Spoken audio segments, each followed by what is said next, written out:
Hello అందరికీ. ముందుగా అందరికీ ఉగాది శుభాకాంక్షలు. ఈ ఉగాదికి మీరు మీ ఫ్యామిలీతో పాటు కలిసి బాగా ఎంజాయ్ చేస్తున్నారని అనుకుంటూ, ఈ ఉగాది స్పెషల్ మా అమ్మ బొబ్బట్లు చేసిందనమాట. సో ఆ బొబ్బట్ల రెసిపీ ఎలా చేసిందో చూసేద్దాం. ముందుగా మైదా పిండిలో కొద్దిగా పసుపు, ఉప్పు, నూనె, వాటర్ వేసుకొని మెత్తగా పిండిని కలుపుకున్న తర్వాత పైన లైట్గా ఆయిల్ అప్లై చేసి పక్కన పెట్టుకోవాలి.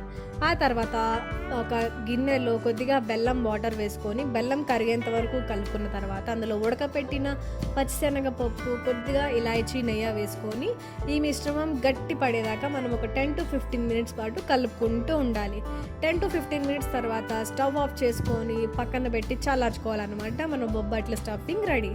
ఇప్పుడు మనం కొద్దిగా మైదా పిండి తీసుకొని చూపించిన విధంగా మనం బొబ్బట్లు చేసుకొని పెనం మీద ఫ్రై చేసుకోవాలన్నమాట.